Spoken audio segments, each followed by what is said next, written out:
Nah, hari ini kita kedatangan tamu ya. Namanya adalah Lintang Setianti. Kamu panggil aja Kak Lintang begitu. Dia adalah peneliti HAM, terus kemudian bekerja di LSAM, yaitu Lembaga Studi dan Advokasi Masyarakat. Dia akan berbagi mengenai mekanisme pembuatan undang-undang di Indonesia itu bagaimana. Ini seperti ini ya, ini LSAM seperti ini. Nah nanti kita akan membahas banyak di sini. Kamu bisa siapkan pertanyaan, terus nanti jangan lupa setelah atau dalam perjalanan waktu misalnya sambil berjalan kamu boleh isi feedback ya. Di Moodle itu di bab di KD33 di akhir itu ada feedback, itu nanti kamu berikan di sana. Ada 2 macam pernyataan, kamu cukup klik setiap pernyataan itu 1-10. Kemudian yang kedua, model berikutnya adalah semacam esai, begitu kamu berikan kesan sama kamu berikan masukan buat Kak Lintang ini, seperti itu. Saya kira sewaktu kita persilakan Lintang Setianti, silakan. Ya, halo, selamat siang teman-teman sekalian. Perkenalkan, nama saya Lintang, bisa dipanggil ya Lintang aja, Kak juga boleh. Saat ini saya bekerja sebagai peneliti di Lembaga Studi dan Advokasi Masyarakat, atau disingkatnya LSAM.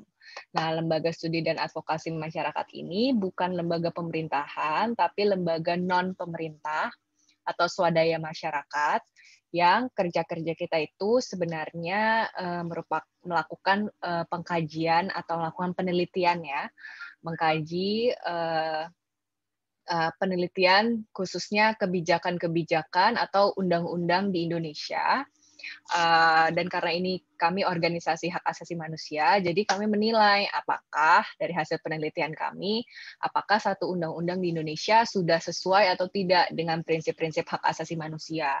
Nah, kalau hasil-hasil penelitian kami biasanya akan kami berikan ke pemerintah atau institusi yang terkait untuk melakukan pembaharuan. Jadi kami melakukan penelitian, kemudian hasilnya akan menjadi rekomendasi. Syukur-syukur itu bisa diadopsi atau diterima, dan sehingga pemerintah menerima masukan dari kami.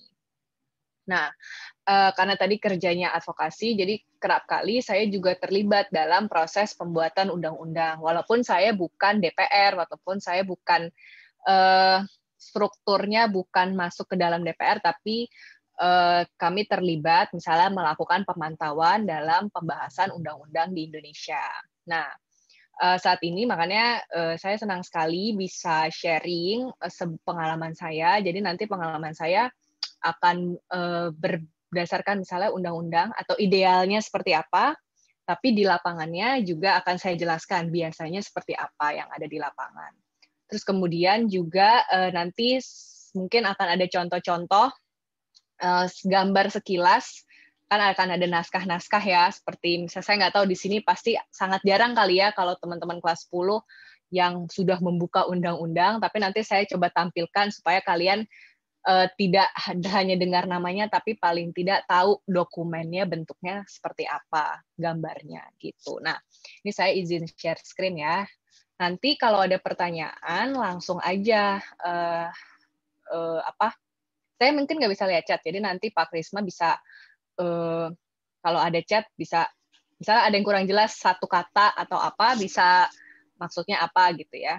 Ya, nanti kalau misalnya ada pertanyaan silakan tulis saja di chat atau kamu raise hands, tidak apa-apa. Misalnya kalau mau ngomong langsung. Ya, jadi ini udah kelas ketiga saya, saya kelas ketiga, kelas 10 untuk memberikan pemaparan tentang apa sih, bagaimana proses pembuatan undang-undang. Kenapa sebenarnya ini penting? Karena undang-undang itu dibuat pasti berdampak pada kita semua sebagai warga negara Indonesia. Makanya kenapa penting ya ada pelajaran PKN supaya kita bisa tahu sebagai warga negara prosesnya seperti apa, karena tentu akan berpengaruh kepada kita gitu. Walaupun kalian masih SMA, kalian tetap jadi warga negara sehingga berpengaruh gitu. Nah, mungkin kalian sering dengar nih istilah ada undang-undang, ada peraturan daerah, ada juga peraturan menteri, atau mungkin istilahnya ayo kebijakan gitu ya. Nah, semua ini sebenarnya sama tapi nggak sama gimana ya. Jadi mereka punya pengaturan sendiri-sendiri, ada porsinya masing-masing, tetapi intinya semuanya masuk dalam policy atau artinya kebijakan publik yang menyangkut pada publik gitu ya, tentang kita sebagai warga negara. Nah, ini peraturan model-modelnya berbeda-beda, ruang lingkupnya atau spesifikasinya berbeda-beda. Nanti mungkin saya akan jelaskan sedikit aja. Nah, sebelumnya saya akan menjelaskan sebenarnya ini materi anak hukum semester-semester awal, tapi menurut saya ini penting untuk dipahami oleh kita sebagai warga negara ya, karena hukum sangat erat kaitannya dengan kehidupan kita sehari-hari. Nah, ini bagaimana sebenarnya sistem hukum itu bekerja. Saya senang sekali kasih contoh ini karena hukum itu nggak bisa bekerja sendirian. Karena kenapa? Sistem hukum itu sebenarnya terdiri dari 3. Apa aja sih? Pertama, isi hukum. Isi itu kontennya seperti apa sih? Hukum tertulis nih yang ada di buku itu seperti apa? Nah, nanti itu kita akan bahas saat ini kan di sesi ini kita akan membahas cara pembuatan si content of law-nya. Tapi tentu content of law ini sangat berpengaruh juga pada tata laksananya. Tata laksananya itu apa? Struktur-struktur. Misalnya perangkat-perangkat kelembagaannya. Misalnya yang paling gampang contohnya ini orang yang pihak-pihak yang terlibat. Misalnya kepolisian. Mereka kan penegak hukum ya. Mereka yang memastikan bahwa hukum yang dibuat itu dijalankan oleh warga negara. Atau pejabat pemerintahnya, misalnya orang-orang yang menjalankan dari eksekutif, atau juga pihak-pihak yang membuat undang-undang itu sendiri, tata laksana, yaitu anggota-anggota legislatif atau DPR-nya, atau DPRD ya, kalau di daerah. Terus kemudian udah ada isinya, udah ada orang-orang yang membuat dan mengimplementasinya, ini juga sangat berpengaruh pada budaya hukumnya. Budaya hukum tuh apa sih? Culture. Artinya itu persepsi orang-orang yang ada di masyarakat seperti apa. Tanggapannya, kebiasaannya, realnya seperti apa. Misalnya di Undang-Undang Lalu Lintas. Kan udah ada Undang-Undang Lalu Lintasnya harus pakai helm. Tapi pelaksanaannya gimana nih? Budaya hukumnya orang-orangnya masih seperti apa? Oh, masih suka males pakai helm, atau kadang-kadang juga berpengaruh sama tata laksananya. Oh, kadang-kadang polisinya kalau nilang suka korup, nggak dimasukin ke kas negara, mendingan bayar tilangnya ke polisinya. Berarti ini tata laksananya masih korup. Nah, ini ketiga ini saling berpengaruh. Jadi kalau isinya hukumnya bagus, kalau tata laksananya jelek, nanti budayanya juga kurang. Tapi ada juga kita untuk mengubah budaya hukum ini, isinya ya harus dibagusin lagi gitu. Misalnya kayak soal lingkungan. Wah, ini plastik udah banyak, jadi harus ada aturan tentang pembatasan kantong plastik. Nah, ini isi hukum ini tentu nanti akan berpengaruh ke kebiasaan-kebiasaan kita. Jadi saat ini kita akan membahas tentang isi hukumnya, sehingga isi hukum itu tentu harus melihat keadaan realitanya seperti apa untuk menjawab permasalahan yang ada di realitanya. Nah, ini untuk gambarannya ya, bagaimana hukum itu, sistem itu saling berkaitan satu dan lain. Nah, tapi bagaimana sebenarnya bentuk untuk membentuk sebuah undang-undang? Apakah hanya, kan sering ada ketok palu gitu, atau kita warga negara bisa memilih sendiri, saya mau undang-undang ini, saya mau undang-undang ini. Terus apa bedanya kebijakan? Mungkin teman-teman pernah sekilas dengar di TV, ini kebijakan pemerintahan periode sekarang, kebijakan ini. Nah, itu apa bedanya dengan undang-undang? Gitu. Nah, pertama, ini kan kelas bahasa ya. Mungkin lebih kalau pakai definisi-definisi dari bahasa. Nah, biasanya ada kalau pakai bahasa Inggris ada law sama policy. Tapi sebenarnya semuanya itu tentu akan berpengaruh atau untuk diatur untuk kepentingan publik, yaitu kita sebagai warga negara. Biasanya kalau ada law itu diterjemahkan setingkat undang-undang. Ini saya bilang setingkat karena nanti saya akan jelaskan, karena ada tingkatan yang lain ya. Jadi kalau law itu biasanya diatur setingkat undang-undang karena ada proses legislasinya. Sedangkan kalau kebijakan atau policy, nah ini biasanya dia dilakukan oleh eksekutif untuk mencapai satu program pemerintahan. Jadi program pemerintah untuk mencapai tujuan tertentu. Misalnya saat ini kita sedang mengalami pandemi COVID-19. Tentu tujuannya pemerintah adalah untuk menekan angka penyebaran COVID-19. Maka dibuatlah kebijakan-kebijakan, biasanya dari eksekutif. Yang saya ingat terakhir kebijakan ya, termasuk kebijakan PSBB, pembatasan sosial skala besar, atau kebijakan untuk menentukan harga maksimum dari swab test sehingga masyarakat bisa mengaksesnya gitu ya, bisa melakukan swab test dengan murah. Nah, itu kebijakan-kebijakan jadi untuk mencapai tujuan tertentu. Jadi itu bedanya undang-undang dan kebijakan. Nah, ini contohnya. Nah, ini bentuknya undang-undang nih biasanya gini. Menimbang itu nanti ini melihat kondisi-kondisinya nih, bahwa ada gangguan kesehatan dan segala macam. Nanti di bawahnya ada pasal-pasalnya. Terus ini contoh peraturan menteri. Nah, peraturan menteri ini bentuknya bisa jadi kebijakan ya. Nah, ini secara spesifik dikeluarkan oleh kementerian. Ini khusus tentang rekam medis gitu. Nah, dia mengacu pada undang-undang semua ini. Ini contoh gambaran apa sih yang dimaksud dengan undang-undang dan juga rekam medis, peraturan Menteri Kesehatan. Nah, ini masuknya ke policy atau kebijakan. Nah, tetapi pada prinsipnya semua undang-undang itu merupakan turunan untuk mewujudkan Undang-Undang Dasar 1945. Jadi Undang-Undang Dasar 1945 ini adalah dasar atau landasan bernegara kita.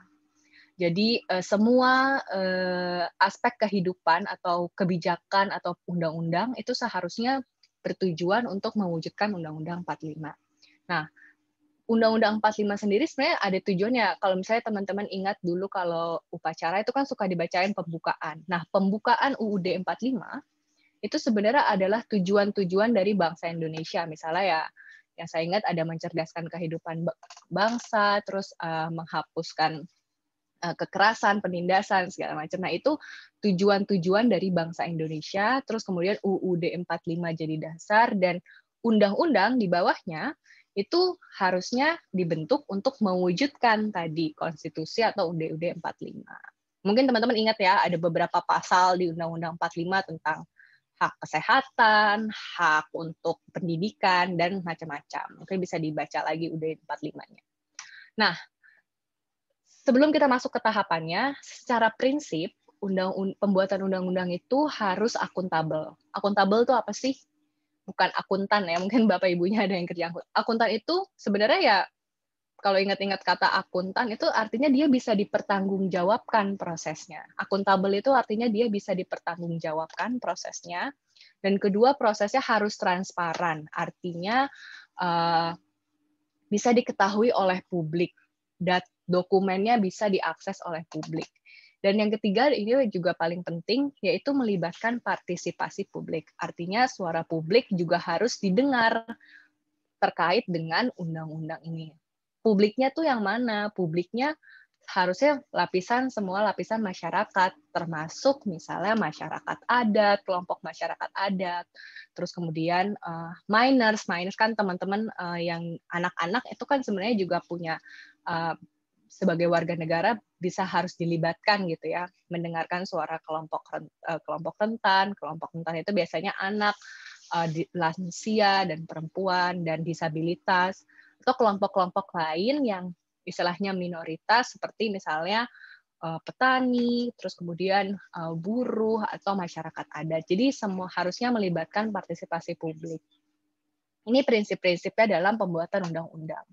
Nah, tadi saya sebutkan soal hierarki atau undang-undang itu bagian dari semua peraturan perundang-undangan. Nah, ini jadi pertama ada Undang-Undang Dasar 45, terus kemudian ada ketetapan MPR. MPR ini tahu kan ya, kalau DPR rapat keseluruhan itu menjadi MPR. Terus kemudian ada undang-undang atau setingkat peraturan pemerintah pengganti undang-undang. Nah, ini yang akan kita bahas nih, proses ini yang akan kita bahas. Kalau Perpu apa sih, Kak? Nah, Perpu ini biasanya dia dikeluarkan kalau ada situasi yang sangat-sangat mendesak, kayak gitu. Nah, ini bisa jadi dikeluarkannya oleh presiden, tapi dia bisa menjadi penggantinya undang-undang. Jadi dia dikeluarkan kalau ada situasi yang mendesak. Terus kemudian ada peraturan pemerintah.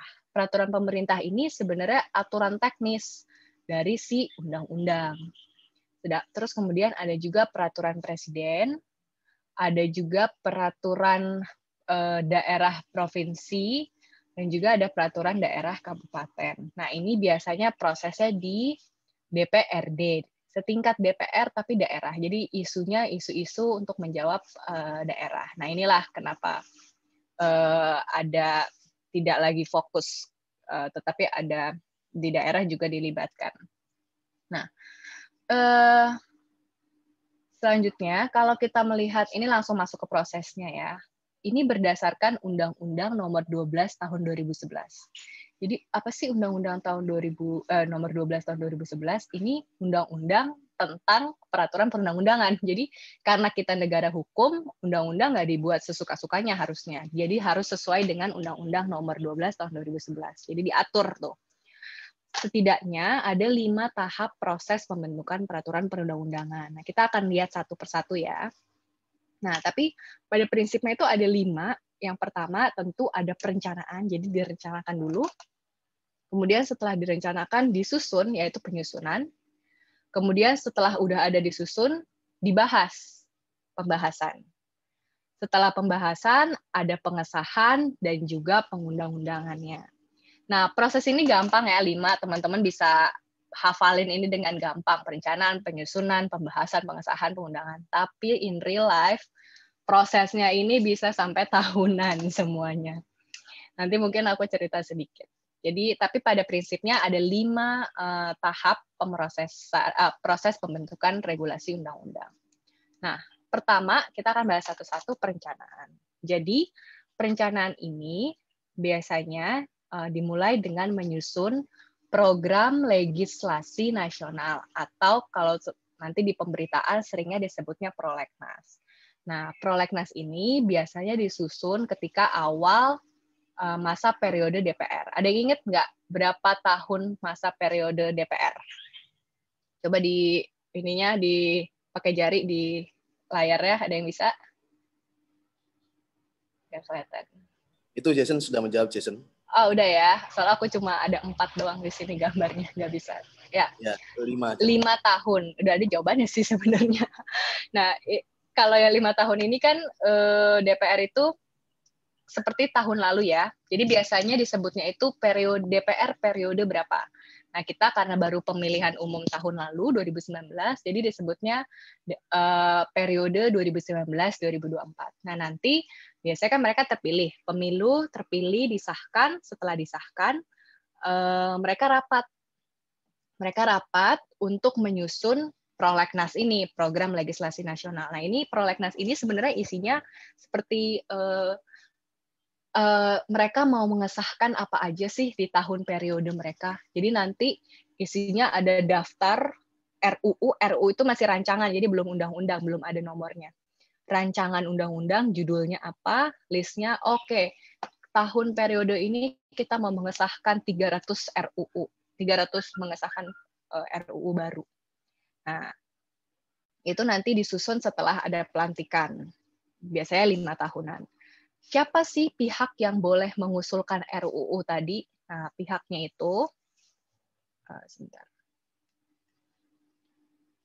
Pihaknya itu bisa pemerintah, DPR, atau DPD. Nanti akan aku bahas satu persatu soal pihak yang mengusulkan.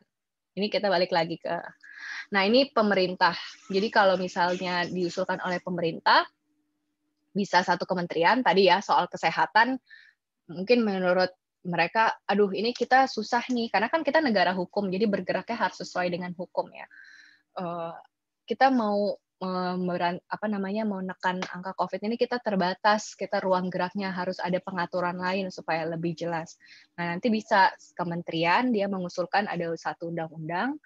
Nah, itu biasanya diusulkan sebagai pemerintah. Nah, pemerintah di sini artinya maksudnya eksekutif. Jadi mungkin teman-teman seringnya pemerintah itu ya kalau DPR sama presiden dan semuanya. Tapi di proses ini ada eksekutifnya ini pemerintah, DPR itu sebagai legislatif. Nah, jadi selain pemerintah, bisa juga DPR-nya. Bisa anggota DPR, komisi tertentu, ya tadi ada 10 komisi ya, tiap komisi itu punya fokus yang beda-beda. Misalnya kalau komisi 1 itu tentang hubungan luar negeri, keamanan, sama tentang komunikasi. Saya lupa komisi 2, komisi 3 biasanya soal hukum, pendidikan kayaknya 9, saya juga lupa kesehatan komisi berapa. Terus kemudian ada gabungan komisi. Jadi gabungan komisi boleh mengusulkan undang-undang atau balik badan legislasi. Badan legislasi ini sebenarnya bagian dari DPR sih. Dia dipilih juga nanti komisi, ada semacam kalau kita pemilihan umum, dia bisa anggota yang kita pilih, dia bisa jadi anggota balik. Tapi ini terlalu teknis, tapi setengahnya teman-teman bisa tahu badan legislasi itu seperti apa. Dia masuk ke dalam ininya DPR. Ada juga DPD.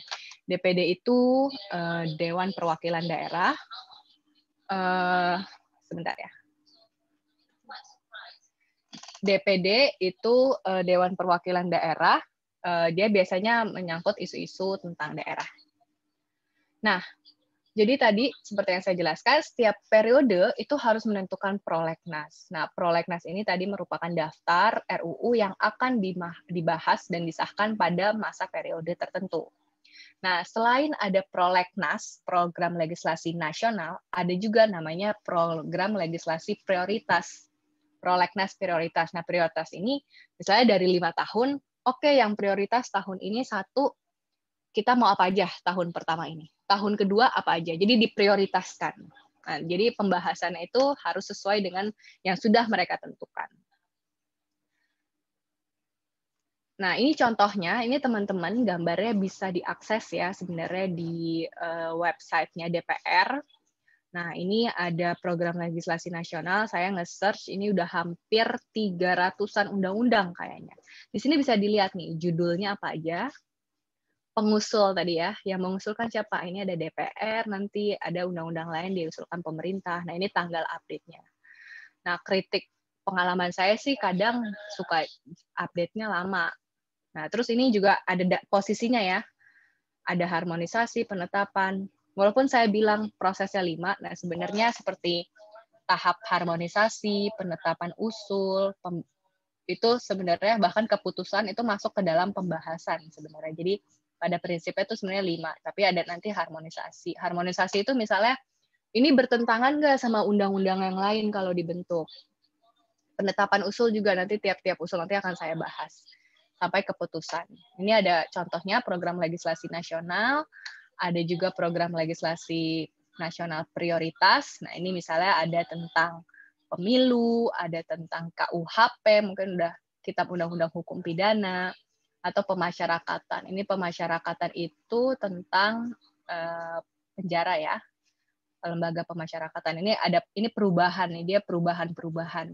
Jadi diubah karena yang lama kemarin udah nggak up to date gitu. Jadi harus diubah. Nah, ini contohnya program legislasi nasional. Nah, setelah mereka melakukan perencanaan, tentu mereka harus melakukan penyusunan. Nah, di sini penyusunan itu maksudnya apa? Nah, ini tuh dokumen-dokumen yang harus diproduksi. Misalnya, ada pembuatan naskah akademik dan naskah RUU. Naskah akademik itu apa sih? Pasti bingung. Apa yang maksudnya naskah akademik? Maksudnya naskah akademik itu adalah dia semacam kajian atau penelitian lah ya, yang menjadi landasan teori kenapa kita membutuhkan undang-undang ini. Kenapa perlu ada perubahan? Kenapa kita harus buat undang-undang baru? Jadi dia semacam kayak penelitian sebagai dasar yang menjadi alasan kenapa kita butuh undang-undang atau kenapa kita harus mengubah satu undang-undang. Nah, ini contohnya.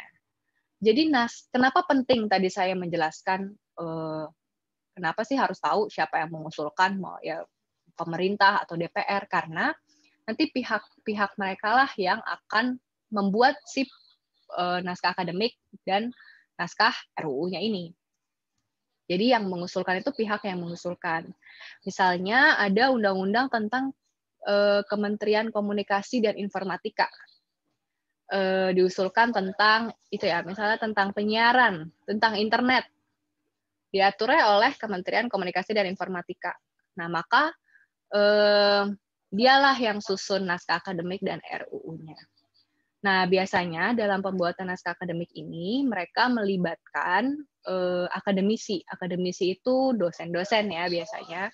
Dan ini tuh bisa diakses publik supaya publik tuh kita ya, publik tuh tahu bahwa apa sih dasarnya pemerintah, apa sih alasannya pemerintah membuat undang-undang ini. Nah, ini jadi semacam alasannya.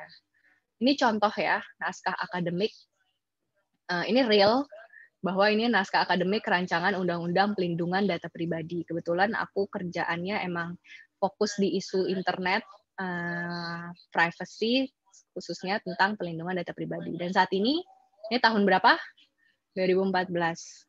Jadi naskah akademiknya udah dari tahun 2014 nih dibuat, tapi prosesnya sampai sekarang belum ada undang-undang. Nah, ini yang menunjukkan bahwa prosesnya cukup lama dalam peraturan perundang-undangan.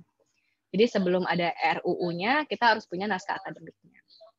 Nah, ini juga contohnya. Ini contoh Undang-Undang ITE, Informasi dan Transaksi Elektronik, yang mengatur tentang internet-internet nih. Kita semua nih harusnya aware nih soal isu ini, karena kita kan selalu tiap hari di internet. Nah, ini kadang isinya juga melihat perbandingan negara-negara. Bagaimana negara-negara lain sudah mengatur, apakah Indonesia terlambat atau enggak, permasalahannya nih, identifikasi masalahnya seperti apa, dan segala macam. Jadi ini contohnya ya. Terus kemudian sudah ada naskahnya, penyusunan, jadi naskahnya udah ada dulu nih. Barulah masuk dibahas berdasarkan naskah tadi. Nah, naskah-naskah ini akan ada pembahasan yang akan dibahas oleh anggota DPR. Nanti biasanya pembahasan dilihat, oh ini masuknya ke komisi apa, komisi yang paling cocok untuk membahas ini. Terus kemudian mereka akan membahas oleh pihak-pihak yang terkait. Nah, biasanya pihak-pihak yang terkait itu termasuk si pengusul awal ya. Mereka rapat supaya tahu apa maksud kamu bikin draft ini. Nah, biasanya mereka tuh melibatkan ada rapat dengar umum pendapat. Jadi rapat dengar umum pendapat ini biasanya mereka mengundang pihak-pihak dari publik. Bisa akademisi, dosen-dosen dari kampus, bisa organisasi masyarakat sipil seperti kantor saya, nanti saya akan sharing juga, bisa juga asosiasi. Asosiasi itu maksudnya kumpulan-kumpulan bisnis terkait, gitu ya, kelompok bisnis, atau perwakilan masyarakat pada umumnya, gitu. Nah, ini makanya penting kenapa kita harus berorganisasi, supaya suaranya lebih didengar ya kalau perorganisasi. Nah, dalam pembahasan ini, kita juga akan membahas istilahnya DIM. DIM itu daftar inventaris masalah. Tahu kan inventaris itu apa namanya? Inventaris itu apa ya? Ya daftar list gitu ya. Inventaris masalah. Jadi pasal per pasal. Jadi akan dibahas pasal per pasal. Nanti aku coba contohin ya, tunjukin. Nah, jadi tadi ya. Jadi pada prinsipnya pembahasan itu ada 2 tingkat. Tingkat pertama dan kedua. Tingkat pertama intinya membahas lebih soal kontennya, apa maksudnya. Dan yang kedua itu biasanya sudah pengambilan keputusan. Ini tadi udah ya. Yang belum, biasanya nanti tiap, misalnya ada undang-undang nih yang tadi, undang-undang tentang RUU tentang penyalahgunaan data pribadi tadi ya, pelindungannya. Nanti akan ditunjuk nih dari tiap komisi, dibentuk tim panitia kerja. Siapa aja anggota-anggota DPR yang punya tugas untuk memperdalam isu ini. Nah, terus kemudian mereka akan menyiapkan tadi DIM. DIM itu biasanya nanti disusun oleh tiap-tiap partai. Kan kita ada yang terpilih sekarang ada 7.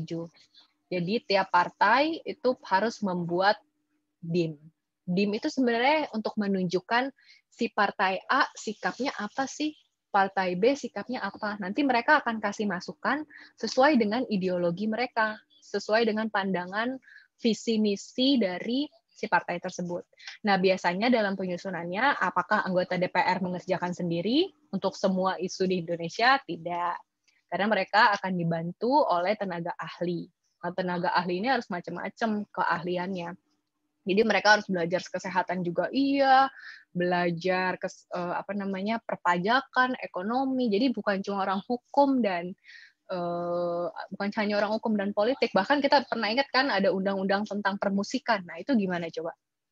Nah itu jadi kenapa kita penting ya dalam profesi apapun memahami tentang bagaimana proses pembuatan undang-undang. Ini tadi isi DIM biasanya nanti usulannya. Terus kemudian pembahasan itu bisa dilakukan secara tertutup dan terbuka. Apa sih maksudnya tertutup dan terbuka? Inilah kadang kritiknya dari masyarakat ke DPR. Kita nggak jelas kenapa rapat ditentukan sebagai rapat terbuka dan tertutup. Nah, kalau terbuka artinya orang siapapun bisa masuk untuk memantau, melihat mereka mendiskusikan apa saja yang disiarkan. Tapi kalau tertutup itu bahkan tenaga ahlinya kadang nggak boleh masuk. Jadi cuma pemerintah dari eksekutif, kementerian gitu misalnya, sama ya udah DPR-nya aja yang rapat. Nah ini yang kadang sering dikritik kenapa harus tertutup gitu. Padahal kan harusnya ini melibatkan publik, harusnya dibuka seperti itu. Nah ini contohnya. Yang kiri ini contoh DIM dari satu fraksi. Misalnya aku kasih ini ya. Nah ini. Jadi mereka akan membahas per kalimat bahkan, per poin loh. Jadi nanti kayak gini, terus ini masukan mereka nih, masukan per fraksi, per partainya apa. Oh, menurut kami ini harus ada penambahan data pendidikan sama data lokasi. Kenapa? Karena contohnya kalau ini bisa dibaca. Ini contoh yang kanan, mereka ya udah kalau gitu rumusan pasalnya bagusnya seperti ini, bunyi pasalnya, kalimatnya. Nah, ini jadi tiap-tiap fraksi harus mempunyai ini supaya bisa melihat pandangan fraksi. Kemudian nanti kalau udah dikumpulin ke komisi satunya, nanti komisi satu akan menyusun dokumen yang besar seperti ini. Nih. Jadi ini kita untuk melihat, oh menurut partai PDIP ini tetap, Gerindra tetap gitu. Nah, kalau nggak ini yang saya kasih contoh juga yang ada usulan, ada berbeda-beda nih tiap fraksi. PDIP bilang mendingan pakai kata pemilik data aja, pakai kata subjek data. Kalau Golkar bilang tetap aja. Gerindra bilang ini kata orangnya harus diganti individu. Nasdem bilangnya apa, PKB bilangnya apa. Nah, nanti kalau ada usulan perubahan ini, mereka lah isu-isu ini yang akan mereka bahas. Nah, makanya kenapa teman-teman bahasa penting, karena pembahasaan tuh beda bahasa hukum antara tiap orang dan individu bisa beda gitu. Kalian kan bisa nanti ada tuh nanti di DPR itu dia ada biro bahasa sendiri untuk melihat, untuk menafsirkan maksudnya perkata ini apa, apakah ada implikasinya nanti di kenyataannya seperti apa gitu. Nah ini contoh waktu itu bulan Juli kemarin udah masuk pandemi jadi pakai protokol kesehatan kami menghadiri rapat dengar umum pendapat tentang RUU Pelindungan Data Pribadi. Jadi ini teman-teman ini adalah pimpinannya biasanya. Nah ini kiri dan kanan itu adalah anggota DPR-nya. Ini kalau tahu Nico Siahaan. Dan ini di sini biasanya kita publik yang diundang. Ini juga contohnya. Ini anggota DPR-nya. Ini biasanya tim-tim ininya tenaga ahlinya di belakang bantuin anggota-anggotanya. Nah biasanya di sebelah sini ada balkon di DPR. Balkon ini yang biasanya publik bisa datang aja ke situ teman-teman kalau mau datang wartawan biasanya di atas istilahnya di balkon mereka bisa melihat. Nah, itu ya proses pembahasannya. Nanti ada tingkat 1, tingkat 2, tingkat 2 itu yang sudah masuk voting, apakah setuju atau tidak setuju. Nanti fraksi itu bisa memberikan pandangan, saya nggak setuju ada undang-undang ini, segala macam. Kalau sudah mencapai kesepakatan, mereka akan melakukan pengesahan. Nah, pengesahan itu bisa dilakukan setelah ada kesepakatan pengambilan suara di DPR. Jadi, tiap fraksi harus menentukan menyampaikan ya pandangannya. Dan pengesahan ini sebenarnya lebih pada penandatanganan dokumen. Penandatanganan oleh DPR dan juga presiden, ya, diberikan lagi ke presiden. Nah, ini contohnya. Jadi kalau sudah ada ini nih, ada contoh ada tanda tangan Jokowi, terus tentu berkaitan dengan Menteri Hukum dan Hak Asasi Manusia dan Lembaran Negara nomor 2016 tahun 2021. Nah, ini contohnya. Selanjutnya adalah pengundangan. Pengundangan ini telah disahkan menjadi lembaran negara dan biasanya diberikan nomornya. Nah, ini ya. Nomornya. Jadi kalau udah ada nomornya berarti udah jadi lembar negara yang disahkan. Lembaran negara yang disahkan. Nah, kira-kira itu, jadi ada 5 pada prinsipnya. Penting untuk kita mengetahui bagaimana proses undang-undang dibuat, karena itu berkaitan dengan kita semua. Ya ini ya, mulai dari perencanaan, penyusunan, pembahasan, pengesahan, dan juga pengundang-undangan. Nah, kira-kira itu, sisanya kita akan diskusi. Mungkin ada pertanyaan. Nah, ini mungkin pertanyaan dari saya. Apa yang menurut teman-teman, apa sih undang-undang yang penting dipunyai oleh Indonesia? Mungkin ini bisa jadi bahan diskusi kita pada hari ini. Itu aja, Pak. Ya, silakan kalau ada pertanyaan, boleh ditulis di chat atau langsung tanya, boleh. Audionya di unmute begitu. Mau membahas yang tahap-tahap ini bisa, atau membahas soal masalah yang lagi ramai didemonstrasikan ini juga bisa. Atau bahas apapun ya yang terkait, karena pada dasarnya semua masalah itu terkait dengan undang-undang sebetulnya. Dan rancangan, atau mungkin membahas rancangan undang-undang yang tidak kunjung disahkan misalnya. Ya. Boleh. Silakan kalau ada yang mau tanya.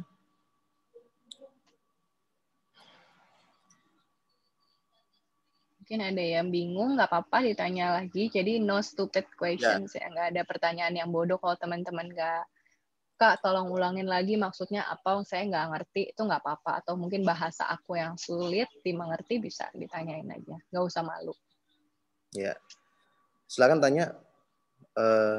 Apapun pertanyaannya, nggak usah mikir bahwa pertanyaanku salah tanya harus gitu. Bagus nggak gitu. Nggak usah mikir gitu ya. Langsung aja kalau bingung, tanya lagi. Seperti itu. Ya. Monggo, silakan.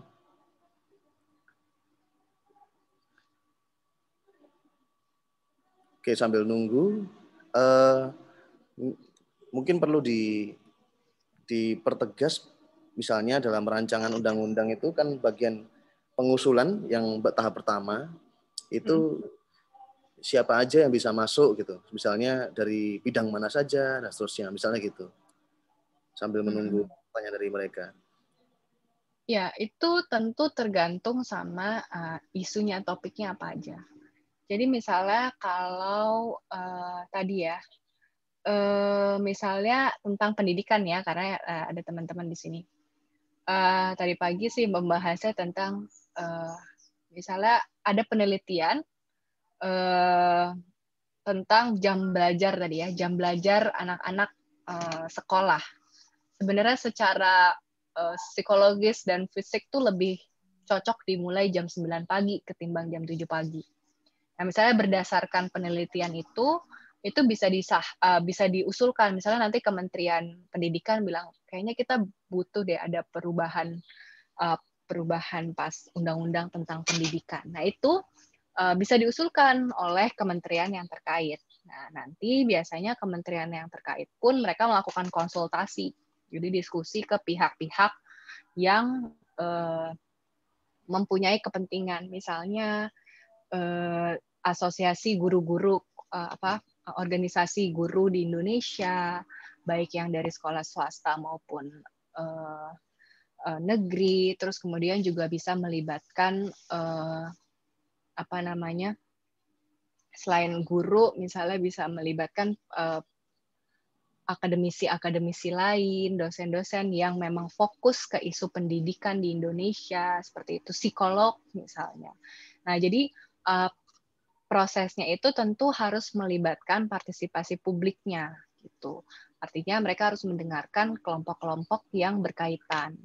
Nah, sebenarnya pertanyaannya terus kemudian saya bisa apa nih sebenarnya kita bisa terlibat di mana aja. Misalnya tadi kakak bilang ada rapat dengar umum pendapat, tapi itu kan undangan, DPR yang undang. Kalau saya nggak dikenal gimana gitu. Nah, sebenarnya teman-teman yang concern di organisasi itu biasanya bisa melakukan audiensi. Audiensi itu apa? Misalnya bertemu masyarakat langsung. Nah, jadi kita bisa mengusulkan adanya audiensi ke fraksi-fraksi. Fraksi-fraksi, ingat ya, fraksi itu kan partai-partai.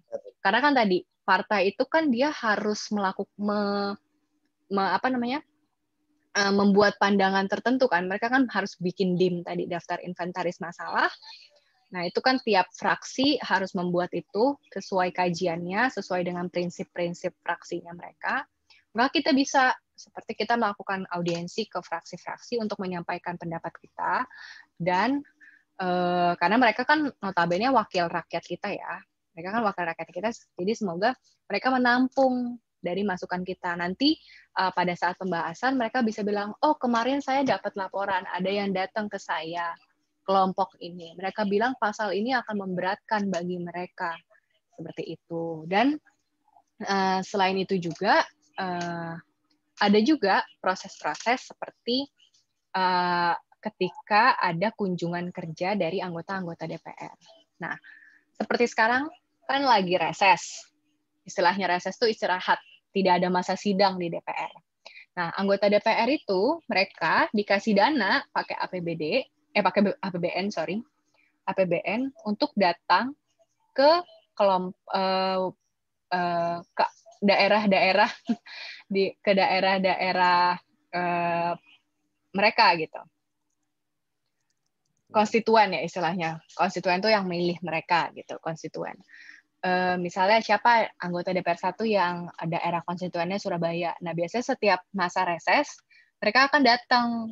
Mereka datang, nah tujuannya secara ideal mereka datang itu untuk mendengar masukan-masukan dari masyarakat. Jadi misalnya mereka akan bikin konsultasi publik, bikin acara. Nah, kalau misalnya memang teman-teman ada satu isu yang sangat penting yang menurut teman-teman, wah pemerintah harusnya punya nih undang-undang ini, harus memperhatikan isu ini. Teman-teman bisa melihat jadwalnya. Oh, ada kunjungan kerja dari anggota ini, maka teman-teman bisa datang ke sana untuk menyampaikan aspirasi teman-teman. Nah, tentu aspirasi ini modelnya sangat banyak ya. Yang pasti kita harus berbasiskan oleh datanya juga gitu loh. Dan itu terpenting, makanya kenapa butuh organisasi supaya melihat bahwa ini adalah memang suara yang dibutuhkan oleh masyarakat. Selain itu juga aku kebetulan pernah penelitian ya tentang, aku tuh sebenarnya nanya gitu, sebenarnya gimana sih supaya kita didengar pemerintah gitu, waktu itu aku nanya. Dan pernah ada satu yang bilang ya, kalau di media sosial ramai, mereka akan melihat itu kegentingannya seperti apa. Mereka akan mempertimbangkan gitu. Jadi tentu kita punya porsi masing-masing ya untuk melakukan pemantauan ini gitu. Yang aku ingat tuh sebenarnya, walaupun ini beda ya sistem hukumnya, yang anak-anak yang selalu aku lihat tuh, misalnya ya Greta Thunberg, pernah dengar nggak sih? Greta, jadi dia tuh kayak aktivis lingkungan dari Swedia. Dia masih SMA dan dia tiap pagi, awalnya dia sendirian, dia protes karena soal ada krisis global, terus kemudian ada krisis global, maka dia rasa, wah ini nggak bisa gini-gini terus, kalau nggak generasi saya bisa habis, dia bilang gitu kan. Makanya dia melakukan protes awalnya dia sendiri, tapi lama-lama karena melihat dia konsisten, akademisi, saintis juga jadi bergabung ke kelompok dia, bahkan kayak lebih besar dari tidak hanya Eropa, tapi di Amerika juga. Dan itu mereka selain ke negara-negara tertentu fokus, bahkan dia secara internasional ya. Kadang kan ada kebijakan juga di tingkat tiap-tiap keputusan dari pihak-pihak bisnis, kelompok-kelompok bisnis untuk melakukan satu arah pengembangan ekonominya seperti apa. Nah, mereka si kelompoknya Greta Thunberg ini mereka ingin ada isu pemerhati atau lebih pelindungan terhadap lingkungan di internasional. Nah, itu mereka itu kan sebenarnya bentuk partisipasi juga ya masyarakat dalam melihat isu tertentu seperti itu. Ini Oke, ada ini pertanyaan. ada pertanyaan ya. Mungkin yang pertama dulu dari Ken. Apa saja syarat dan tata cara judicial review undang-undang ke Mahkamah Konstitusi? Waduh, kok udah hebat banget ada tahu judicial review. Saya kayak waktu SMA belum tahu deh ada istilahnya judicial review. Nah, judicial review itu adalah sebenarnya secara prinsip umumnya ya, mereka merasa bahwa undang-undang ini tidak sesuai dengan konstitusi. Jadi kan tadi aku bilang, undang-undang itu harus sesuai dengan konstitusi. Nah, judicial review itu sebenarnya cara yang sangat demokratis ya. Ini kenapa kita penting negara demokratis, karena masih disediakan lagi nih langkah kalau nggak sepakat. Untuk menunjukkan itu proses hukum sebenarnya, judicial review, yang untuk melihat bahwa apakah undang-undang ini sesuai dengan UUD 45 atau enggak. Nah, syaratnya banyak banget sebenarnya. Yang pertama, tentu undang-undangnya itu udah disahkan, udah ada nomornya. Jadi yang pertama itu tentu undang-undangnya itu tadi sudah ada penomoran, sudah jadi lembar negara yang sah, sehingga udah ada listnya. Nah, sebenarnya banyak nanti kayak sebenarnya kamu sendiri, tapi kayaknya kalau kalian itu kan belum dianggap ini ya sebagai subjek hukum, kayaknya 18 tahun ke atas, kalian bisa jadi pemohon, terus selain pemohon, nanti ada juga lawyernya ya. Nah, kantorku biasanya bisa jadi lawyernya itu. Syaratnya adalah kita cuma ngecek aja. Kalian bisa tunjukin apakah ini sesuai dengan pasal-pasal yang ada di UUD 45 atau enggak. Sesuai atau enggak dengan hak-hak kita biasanya kalau MK tuh seperti itu ya, untuk ngecek apakah ini sesuai dengan hak asasi manusia atau enggak. Sebenarnya itulah MK. Jadi syaratnya adalah pertama dia harus sudah undang-undang. Jadi kalau RUU di judicial review nggak bisa karena dia belum jadi lembaran negara yang sah. Itu jadi harus sudah disahkan, nomornya udah ada. Terus kemudian itu biasanya daftar tuh ke MK, kita siapin dulu argumen-argumen kita ada istilahnya. Saya ada nggak ya dokumennya? Soalnya aku pernah ikut sih, tapi aku kayaknya nggak ada di laptop ini. Itu nanti ada, kita daftar, nanti dicek ke MK-nya, dicek, nanti baru panggilan. Biasanya ada panggilan administratif dulu untuk melihat panggilannya udah dokumen-dokumennya lengkap atau enggak. Kalau udah lengkap, boleh lanjut, baru dibahas per konten, per pasalnya. Bukan per pasal, tapi ya argumen kita dicek gitu untuk disidangkan. Gitu jadi. Oke. Nah, yang kedua ya, ini isinya Omnibus Law itu apa? Kok ramai sekali didemokan? Jadi mungkin kita perlu membahas beberapa hal atau pasal yang bersinggungan atau bertentangan ya, atau yang tidak mendukung eksistensi dari beberapa pihak yang sekarang ya ikut demo seperti itu ya. Apa yang bermasalahkan? Nah, soal Omnibus Law nih, secara ini maaf kalau misalnya jadi nggak ngerti ya, tapi ini agak masuk ke teknis sistem hukum sebenarnya. Ini mungkin mata kuliah anak kuliahan, tapi nggak apa-apa, teman-teman udah hebat banget bisa tahu ini. Jadi secara prinsip itu sebenarnya proses Omnibus Law itu tidak dikenal di Indonesia karena proses pembentukan undang-undang itu biasanya hanya pembentukan undang-undang baru atau perubahan atau pencabutan. Nah, Omnibus Law ini sebenarnya metode yang agak baru dan saya nggak tahu deh, kita harus cek lagi. Ada yang bilang bahwa ini sebenarnya nggak sesuai sama prinsip-prinsip pembentukan undang-undang di Indonesia karena dia hanya merevisi atau mengubah undang-undang tertentu, jadi pasal-pasal tertentu dari undang-undang. Nah, biasanya itu kan tadi ya yang aku contohin, biasanya itu kalau ada satu isu, misalnya undang-undang tentang yang ribut ini kan ketenaga kerjaan. Kalau dirasa itu tidak sesuai, biasanya akan ada perubahan perubahan tentang undang-undang ketenagakerjaan. Nah, tapi Omnibus Law ini dia mengubah hanya dari pasal-pasal tertentu di banyak undang-undang. Jadi banyak undang-undang mau diubah, terus dijadiin cuma satu, yaitu Omnibus Law. Nah, ini yang sebenarnya secara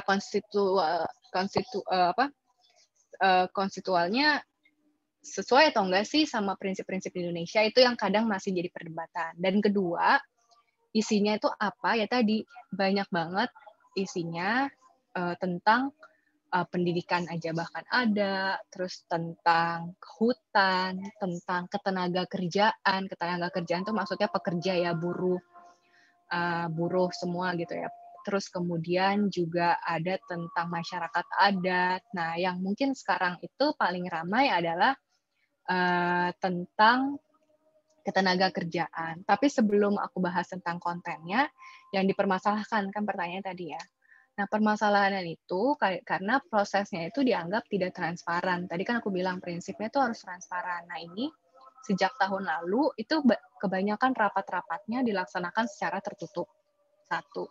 Terus kemudian dokumen-dokumen yang harusnya dipakai untuk pembahasan yang tadi disusun, itu tidak bisa diakses publik. Bahkan sampai saat ini kayak kurang jelas.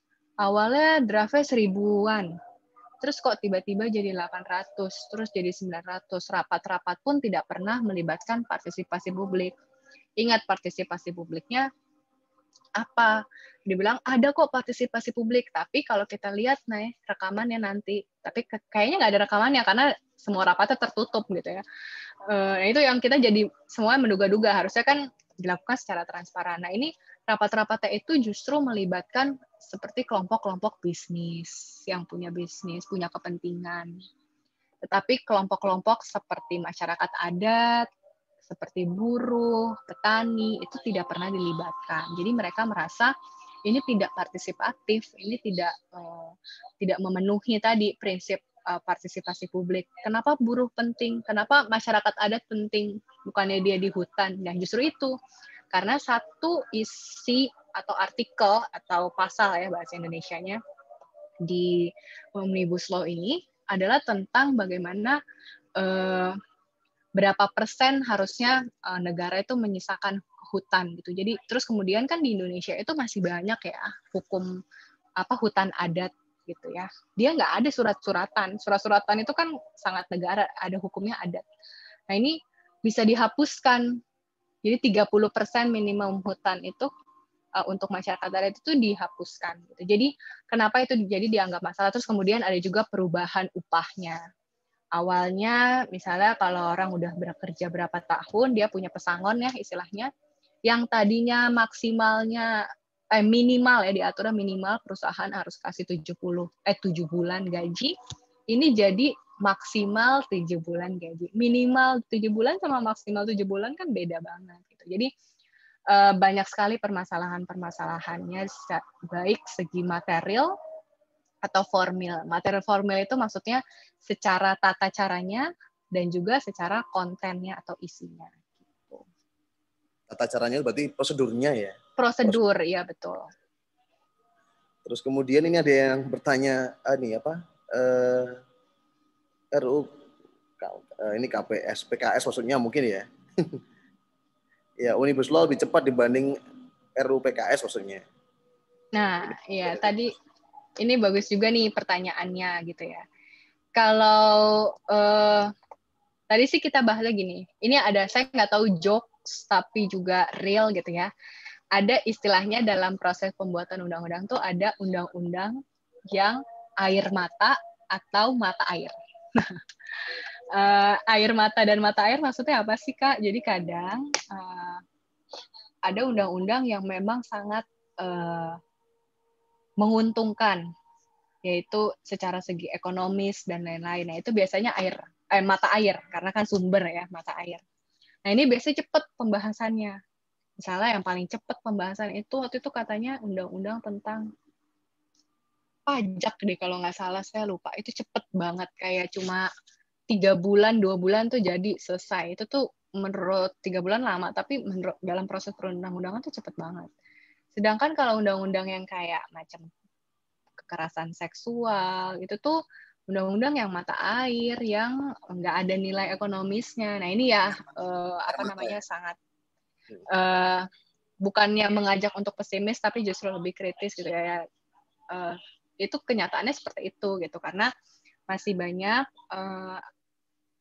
anggota-anggota DPR itu punya background pemilik bisnis juga, jadi mereka punya kepentingan juga gitu ya. Dan di samping itu juga undang-undang penghapusan kekerasan seksual itu kerap kali dianggap bertentangan oleh ajaran-ajaran agama tertentu. Nah, walaupun ini nggak bisa digeneralisir karena dan agama tertentunya misalnya mayoritas ya, karena kan di Indonesia masih banyak partai-partai basis agama. Nah, ini dianggap bertentangan. Yang padahal sebenarnya banyak juga kajian-kajian di agama mayoritas misalnya Muslim itu yang melihat bahwa ini penting tentang kekerasan seksual. Nah, ini balik lagi tadi soal budaya. Jadi budayanya saat ini masih tidak berpihak pada perempuan seperti itu. Jadi kalau bahasa sulitnya itu masih budaya yang sangat patriarkis. Misalnya kita bisa lihat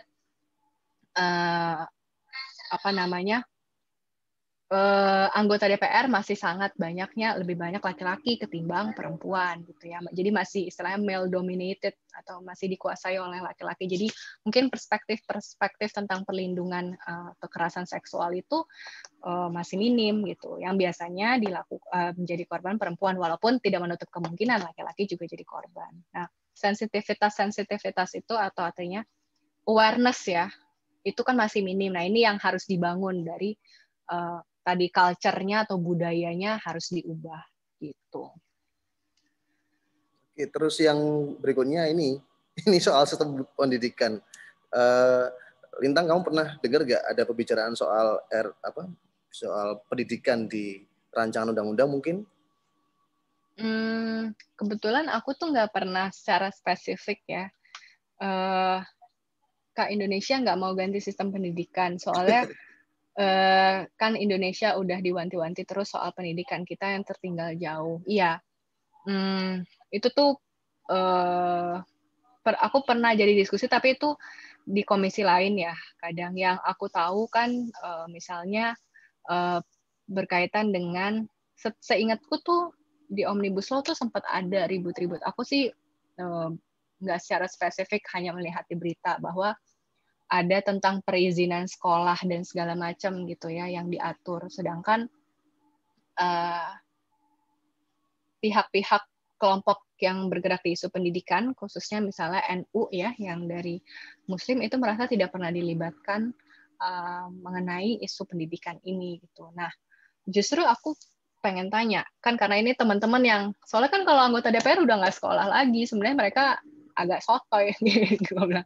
Justru itu pentingnya kita untuk menyampaikan pendapat kita, karena teman-teman yang menjalani sendiri gitu, orang tua yang melihat anak-anaknya susah gitu ya. Jadi kalau diskusi soal pendidikan tuh belum pernah, cuma yang aku tahu ada perubahan-perubahan, misalnya di kampus terutama ya. Di kampus itu sempat dulu kan nggak ada maksimalnya, terus kemudian jadi ada maksimal berapa tahun. Yang aku tahu tuh dulu sebenarnya, tapi aku belum masuk, kantorku tuh ikut melakukan judicial review tentang UN, dan juga tentang sekolah internasional, karena sekolah internasional itu dianggap tidak sesuai dengan prinsip hak atas pendidikan karena jadi mahal, tidak bisa diakses oleh semua orang. Nah, itu melihat seperti itu, jadi bagaimana kebijakan di Indonesia, bagaimana undang-undang ini, kalau undang-undang memang dibutuhkan, atau arahnya pendidikan di Indonesia itu seperti apa. Yang aku ingat sih waktu itu soal UN, makanya UN dihapuskan dan tidak jadi standar. Ini ya, jangan sekarang tidak jadi standar untuk kelulusan kan.